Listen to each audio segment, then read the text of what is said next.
A comprehensive analysis of the 1999 Connecticut quarter, specifically focusing on its variety, along with its historical context and numismatic value. Introduction to the Connecticut Quarter Series. The Connecticut Quarter is part of the United States Mint's 50 State Quarters program, launched in 1999 to honor each of the 50 states in the Union.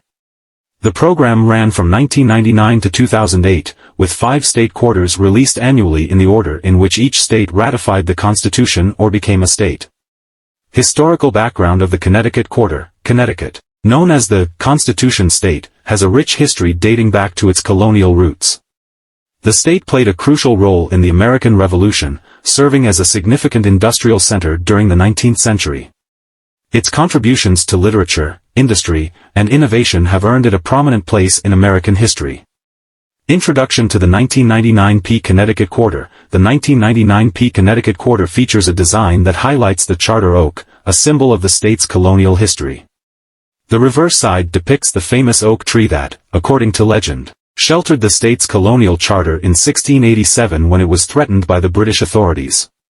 Overview of the double die variety. A double die variety occurs when a coin's design elements are struck by a die that has been engraved with a doubled image. This can result in certain features appearing doubled or distorted, adding uniqueness and rarity to the coin.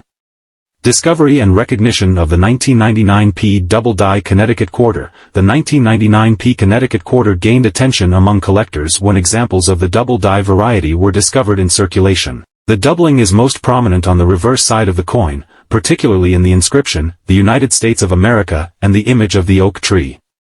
A 1999 mint marked Connecticut Quarter die error worth $10,000?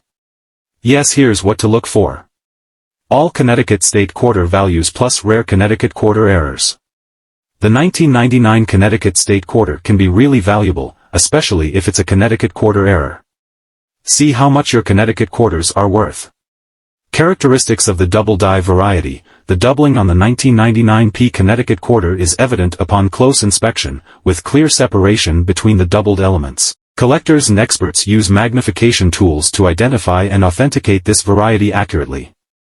Rarity and value of the 1999 double die Connecticut Quarter. Due to its rarity and the fascination of collectors with error coins, the 1999 double die Connecticut Quarter commands a significant premium over its regular counterpart. The value of these coins can vary based on factors such as condition, scarcity, and demand within the numismatic market. Market trends and price history. Over the years, the market for the 1999 double die Connecticut Quarter has experienced fluctuations in value. Factors such as the release of new coinage, changes in collector preferences, and the overall health of the economy can influence the prices of these coins on the secondary market. The 1999 Connecticut State Quarter was part of the experimental planchets for the Sacagawea dollar. These coins are considered errors and extremely hard to obtain, given that the mint struck only a handful. A few characteristics will help you distinguish a regular Connecticut State Quarter from one struck on a Sacagawea planchet. A Connecticut State Quarter error is much heavier and thicker than the regular 25-cent coin. You will also notice that while the regular appears greenish, the error quarter gives off a gold color. The other feature to look at is the edge. The edge of a regular Connecticut Quarter is reeded with vertical lines, while the error coin has a smooth edge. According to a PCGS report, a 1999 Connecticut State Quarter graded MS-69 was sold in 2018 for a whopping $10,500. Collecting and investing in the 1999 double die Connecticut Quarter. For numismatists and coin enthusiasts, acquiring a genuine example of the 1999 double die Connecticut Quarter can be a rewarding pursuit. However, due diligence is essential to ensure authenticity and avoid counterfeit or altered coins. Investing in rare coins requires careful consideration of factors such as market trends, grading standards, and long-term potential. Conclusion. In conclusion, the 1999 double die Connecticut Quarter represents a fascinating intersection of history, artistry, and numismatics. Its discovery and recognition as a valuable error variety have added to its allure among collectors. As with any collectible, understanding its historical context, characteristics, and market dynamics is essential for those interested in acquiring or investing in this unique piece of American coinage history.